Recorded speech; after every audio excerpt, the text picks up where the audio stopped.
Charlotte Soccer Show. John Hayes, Danny Brams.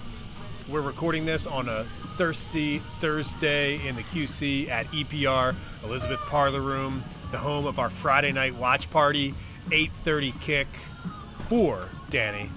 Cheers to this. Biggest match in club history. Johnny, what you drinking? I've got, and I'm sticking to the basics before this big match, right? I'm treating it like a match that I know how to prepare for. I've got a Sugar Creek Pils. Oh, what are you drinking? Sure Science. I'm also keeping it core. I'm in a mental bunker right now, and when I'm in a mental bunker, I drink Old Met Copper, and that's what I'm drinking right now. Yes. It's a bunker down mentality, and Johnny, you mentioned the most important game in club history. I know you delivered that line with a lot of dramatic flair, and it was warranted because this is the biggest game in club history. It's amazing. And you mentioned Thirsty Thursdays. You know, hopefully some of the tifos out there are thirsty for an episode. It's been 10 days since we've been able to crank out an episode, and we're bringing this to you now here, less than 24 hours till kickoff. I mean, the urgency has just stepped up and ramped up because it's Leagues Cup. It's always the Cup. Like our team, the last time we were able to talk with y'all was when we were getting ready to go on our Texas sojourn and go down, you know, to play. And drink some Texas tea. Yeah, exactly. We drank the Texas tea, and it worked, right? You know, we played Cruz Azul, a home match in a road stadium, and won. We moved on. We then go down to Houston, and just, you could call these both miraculous victories, maybe. I don't know. I mean, PK shootout wins. We'll take them.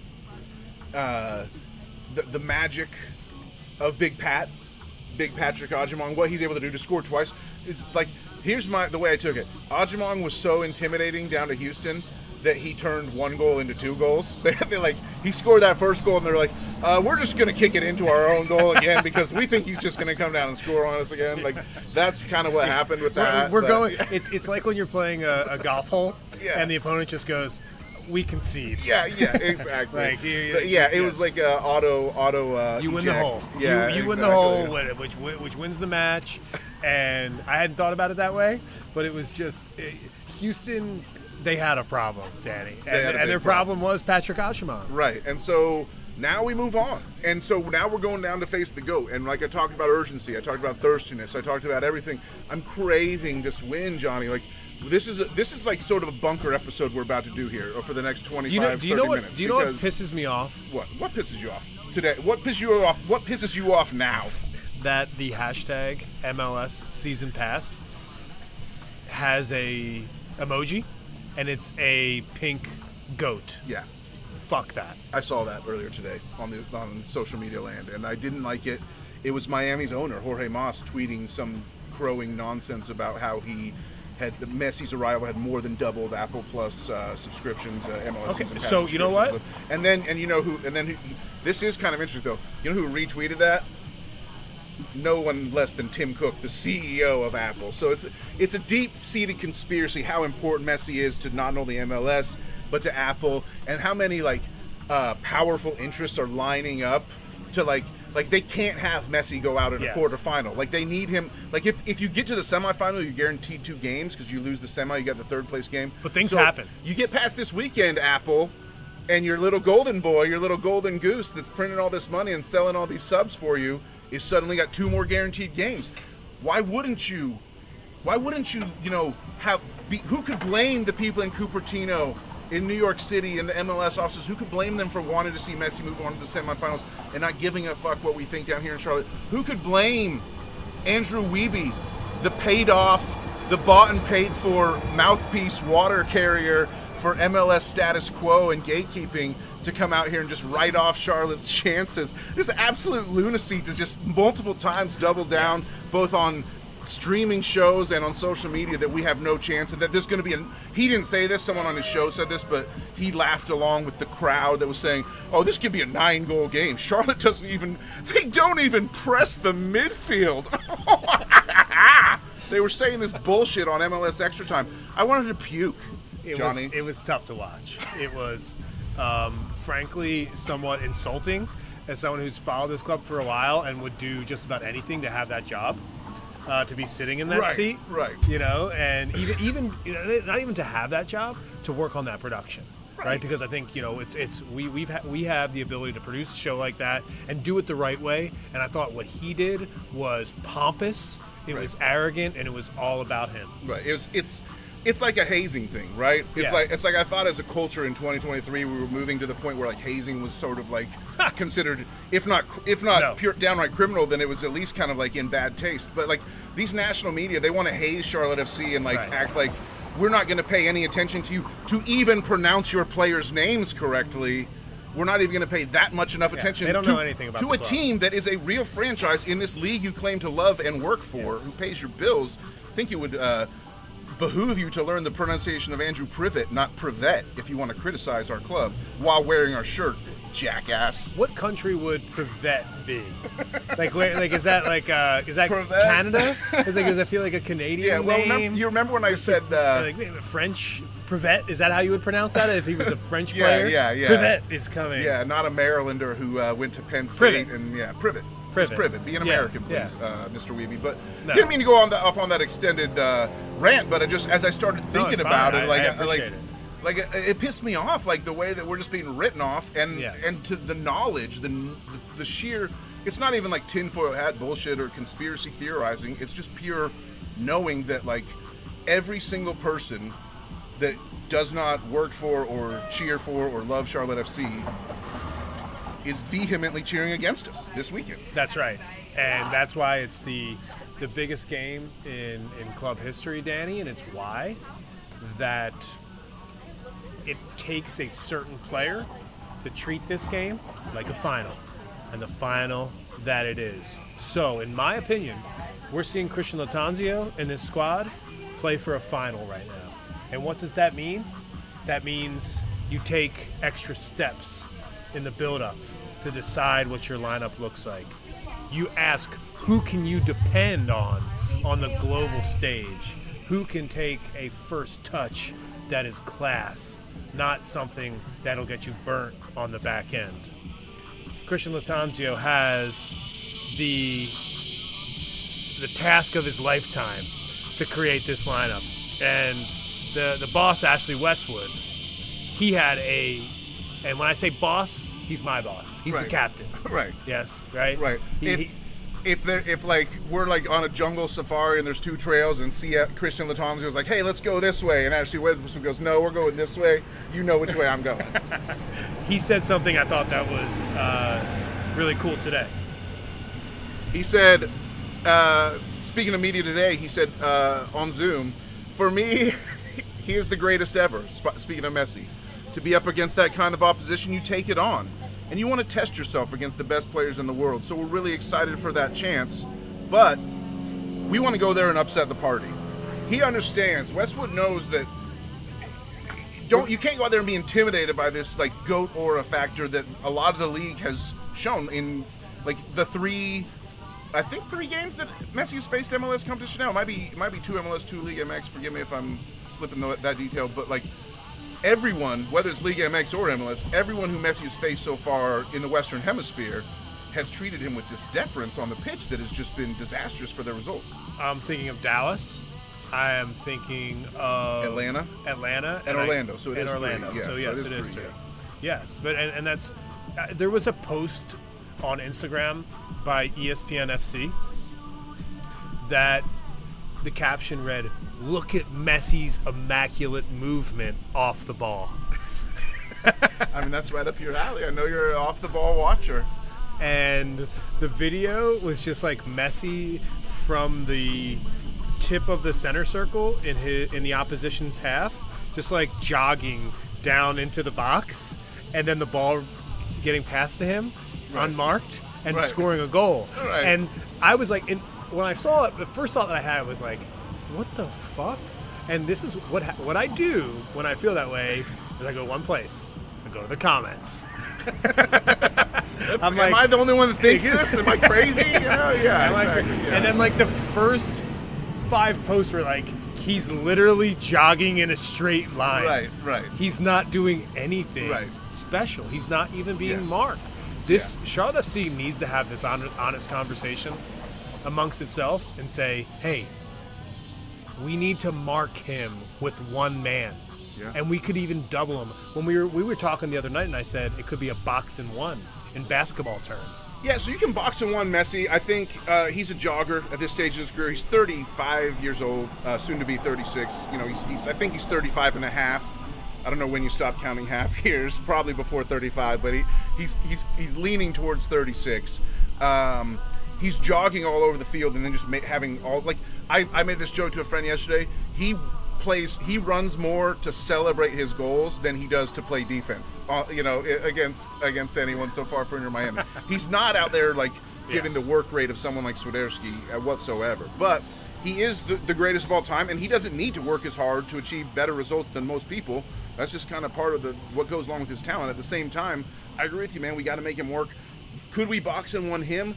The other thing that Dallas did that was really effective, one thing that people forget, it's easy to overlook, and all this hype and all this nonsense and all these own goals and soft foul calls in extra time that lead to free kicks in dangerous positions.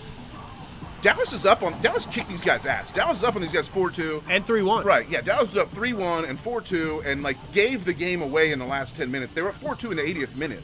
So, like, absolute freakish set of circumstances that even led it.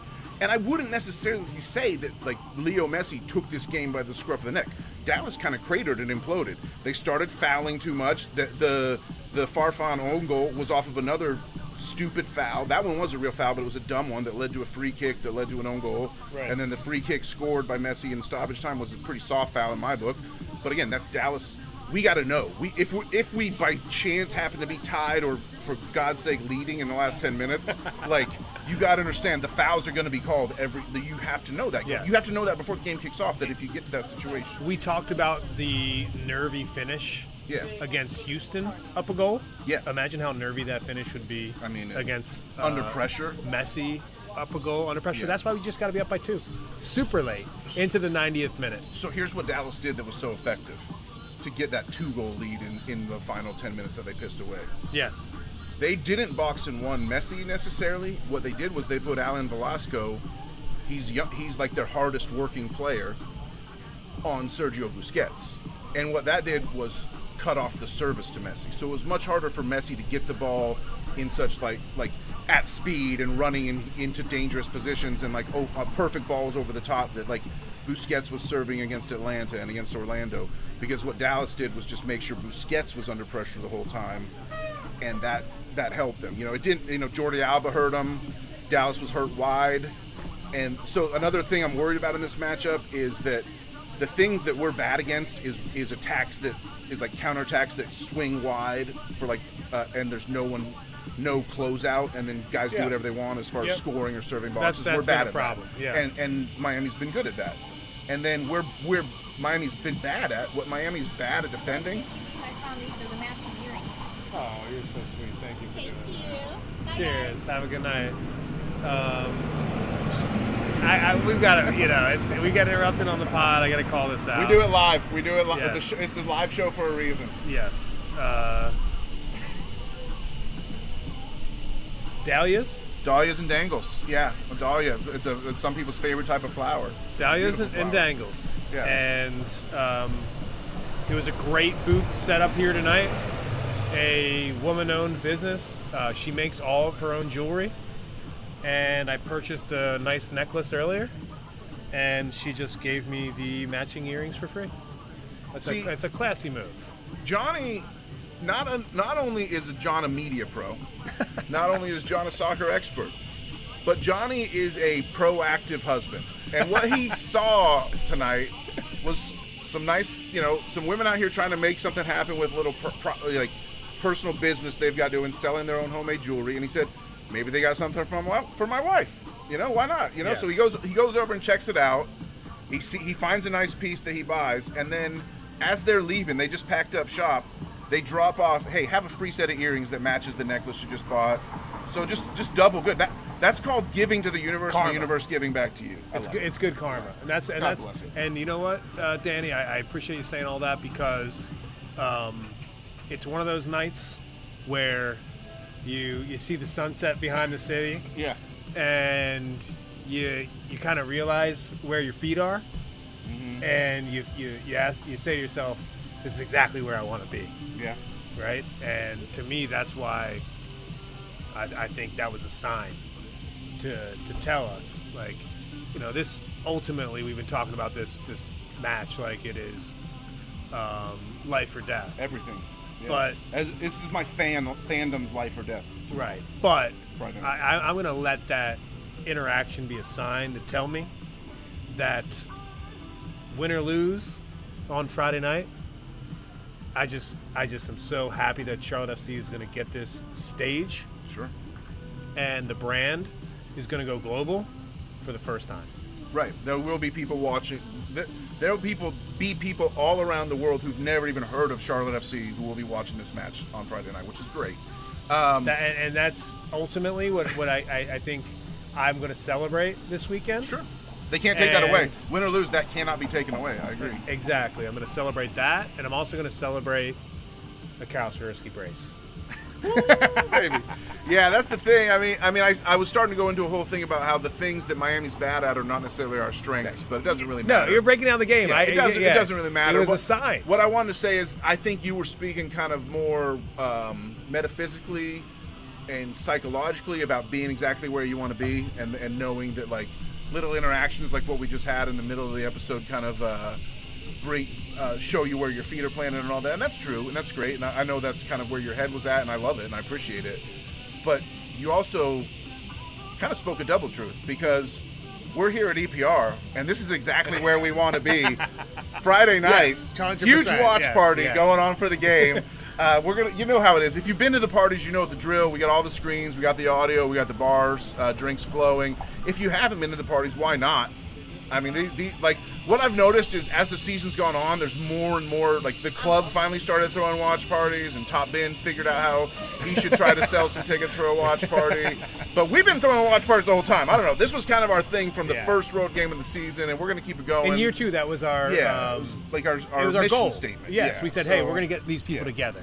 Yeah. And tomorrow we got a chance to get together on a Friday night to watch Charlotte FC play. Wherever you watch, Miami. it's not a competition. Go wherever you feel most like you want to watch. But I'm telling you, we have a great time here, and come be part of it. Yes. That's all. The best part about being at Elizabeth Parlor Room during a Charlotte FC match is that the Charlotte FC match is the only thing that matters. Right. Exactly. It's like a mini supporter section without the beer showers. Instead of throwing the beers, we just drink them. They're cheaper, and we just drink them. You know. Sometimes I get whiskey. Even I felt like if I did a whiskey shower, I feel like I'd probably be thrown out of the bar. So. Tepper's not making any money off of the beers at EPR, and that's what we're doing now. We're hanging out here, and I want this episode to be a quick hitter, Danny. Yeah. I want it to be a match day listen or a match day eve listen for the Tifos. This episode, it's a late breaking episode. We said we had to get together for the Tifos, and we needed to do this episode to address the fact that, yes, indeed, this is the biggest moment in club history, and we're going to celebrate that. We're going to enjoy that, and we're going to speak it into existence, because that's the most important thing to do. Is to recognize exactly what the situation calls for, and to see who wants to meet the moment. Danny, you got to meet the moment like Patrick Ochemong met the moment against Houston. Give him a call, he'll answer. I think the phone lines extend all the way down to Miami, so I think we're going to be good there. Yes. I'm not sure, but I hope so. What I do think is, to have a chance, we need 3 goals. Like, it's a hopeless. It's not even a thought in my mind to keep a clean sheet. There's zero chance of that. Like, that's not going to happen. We can win this game 3-2. We can win this game in penalties after a 3-3 tie. We can maybe go 2-2, maybe to penalties. But I think we need 3 goals to really have a chance. And we got to play open. We're not, like, it's a fool's errand. It's just fucking stupid. If I see this team come out here and play sort of a possession game, it's just not going to work. Atlanta and Orlando tried that bullshit, and they just got overrun. Dallas went out and played toe-to-toe. Miami's defense is horrible. The thing is, we are playing Messi. We are playing Alba. We are playing Busquets. But guess who we're not playing? We're not playing Barcelona. We're playing fucking Inter Miami, the worst club in the league. They're there for a reason. They have a bunch of shit players. All our guys, we have better players than them at every single position, except for their 3 Barcelona all-star, all-time greats. And Jordi Alba, I don't know if he's really up for the fight, to be honest. I think he still has some adjusting to do in terms of heat and humidity and running a full 90 minutes. He's had the whole summer off. He didn't really have a preseason, I don't believe, with Barcelona, so fuck him. And Messi's got to break down at some point. And This I don't could know. be Charlotte FC's night. Yeah. But they need to score 3 goals. We need 3 goals. So I've got quick hitter questions for you at the end of this short podcast tonight, and they are number 1. Who does Bill Tuiloma come in for Nathan Byrne at right back? I think yes. I would maybe Malanda fullback, Tuiloma center back, but I think the Malanda Privet thing is working. Keep that and put the Tuiloma at fullback. I would rather see Tuiloma than Affle. And if you're at quick tangent, I know this is a quick hitter segment, but just reset and bring it full circle to the idiots on extra time. They're like, oh, Affle might come in at left back with Burns suspended. Affle might come in at left back with Burns suspended. Obviously, did I say right back, left back? Yeah. I let you pass on that one because we're drinking. They're not. Affle is not a left back anymore. If you knew anything about Charlotte FC, you know that he is subbed in as a defensive midfielder his last 5 or 6 appearances. He's been fully converted to a substitute DM. He's not a starting fullback anymore, and you should know that, everybody at Affle, because even if you don't like Charlotte FC, Harrison Affle's an all-time great MLS player, and you should know what he's done. Okay, so I corrected myself because, of course, it's the left back who's coming off the pitch, but I only see Bill Tuiloma as a right back. Right, yeah, exactly. That's why it's in your head that way. Right, exactly. So Addy could play left back and Tuiloma center. That's what I was kind of thinking. I hope not. I haven't. Has Malanda played left side back? I don't think so. He was playing right. He did play right. They both played right. Yeah. That's where my head's at with this. I think it's a question on the back line what happens. I think putting Malanda on the left back for the first time, and correct us if I'm wrong, this could be more than his first time at left back for Charlotte FC, but I don't remember seeing that. Mm-hmm. I mean, that would not be a good look. He doesn't have the experience. And when I hear the name Harrison Affle, I hear the meet the moment kind of player. And I think that he'd be a great substitution off the bench in the midfield. Right. If we need him to go forward and have the guts to track Messi and get into the box as well. I actually think Harrison Affle will be a really fun option to go out to tell him, hey, dude, this is one of the last games of your career. Just go out there and mark Messi the entire fucking time. Are you up for it? Are you up for it? I mean, I don't know if Laddie has that type of imagination, and we know he's a mad scientist, but he's not necessarily a brilliant artist when it comes to these line of decisions. He likes experiments, but he doesn't necessarily seem to have a whole lot of cleverness and meeting of the moment ideas. But maybe I'm wrong about that. Who knows? It's an outside the box idea, yeah, but I think it's one of those ideas that you've got to put on the table before a match like this. Well, like I said in the previous episode, I referenced the movie Hoosiers, like the great scene where he's like, they're trying to stop an elite scorer, an elite opponent, and they say, I want you to stay so close on him like chewing gum, and by the end of the game, I want to know what flavor he is. And if you remember, the guy who he tasked with that responsibility fouled out and came to the coach at the end of the game and goes, Coach, he was Dentine. It's like I want to know. I think Bronico's the guy personally. I think Bronico Somebody's got to in do the it. Starting lineup. Bronico to man mark either Messi or Busquets, I think is smart. I don't think you need to man mark Busquets. Well, that's what Dallas did, is all I'm saying, and that denied the service. So Messi had a hard time even getting the ball. Okay. So it was kind of like a choke point move to cut off Busquets' service. Okay. That's all I'm saying. But Interesting. I would go the other way. I don't know that Laddie's going to do that. It didn't work. Let me put it this way: it didn't work out for Dallas. So they scored goals, but they didn't. They gave up 4 goals too. True. Let me throw a real outside the box idea for someone to man mark Messi. Karol Swiderski. Who's got a higher work rate than King Karol? I mean, if you're looking for someone who can body Messi a little bit, maybe elbow him, maybe just make him feel a little uncomfortable, and then use that to sort of use the fact that Messi doesn't play defense to then sort of spring free for some counters and things like that. It's an interesting idea. Start him at the 10, marking Messi, and then Patrick Agyemang is up top. Jeez, now you're speaking my language, baby. I don't think Agyemang is going to start this. No, he won't, but I hope he comes in. Yes. Is there any changes? This is the other question I wanted to ask about Tuiloma. Are there any changes at the wing position? Do you expect Justin Meram to maybe get the start? He played a lot of these cup matches. No, I would see the path to that happening, but I'm going to predict Vargas starts, and then the back line, obviously, Burns going to be out. It's either Tuloma or maybe Derek Jones. Maybe Derek Jones comes in.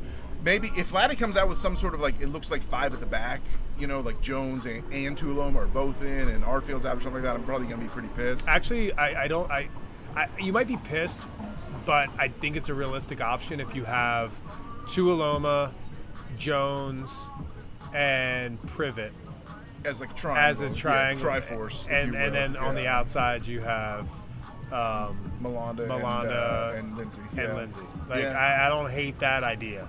But it would be stay outside, I don't hate it. Yeah. Okay, sorry. That's all right, but I think Juszczyk was pretty rough, right? Yes, he was. Against Houston, he wasn't great. I still think he has a lot to contribute.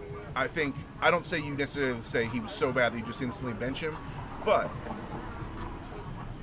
Ben Bender, man, what's Ben Bender got to do to get on the field? And you don't want to bench Bronico to put Bender in the spot, and you want your Arfield to be in because you just signed him and he's a veteran, and Westwood's the captain. If you're looking for a spot to get Ben Bender in for more impact as a starter, right wing is a spot that's not been delivering results. It's not personal with Juszczyk anymore. I'm not going to come out here and say rude puns on his name, but I wouldn't hate to see Bender start at right wing. That's one of the more interesting tactical expression that you've had on the show, I think, ever. I think, like, and it's because it turns back to what we said at the beginning of the show. I'm somewhat blown away because I feel like I just got hit with like a fucking tidal wave here, you know? Yes. I'll do the pills. Thank you. I Same. Are you gonna do another copy? One more, please. Yeah. I literally just got hit by a tidal wave, and it's like, whoa. Starting Ben Bender at the right wing in this game would be a final type of decision, because in a final you just you've got to just go for it, and it means nothing else. So it's something that I hadn't thought about, and it's something that, because I came into this episode, Danny, and I was thinking about Camille, and I was thinking about Juszczyk, and I was like, man, he just doesn't feel like the right guy for this game. Right. Like, he's not a speed player, and speed is how you can beat Miami because they're old. Yeah. Win tomorrow? Hell yeah, we're gonna win tomorrow. 3-2. 3-2 Charlotte. Messi? We'll let Messi score once, but that's all he's gonna I like your way of thinking. do. You can't keep him. You can't stop him. You can only hope to contain him. Thank you. Appreciate you, Patrick. Cheers. You think Ben? I keep saying our luck is run out, but then we win another game. We've had a lot of bad luck. We deserve some good luck.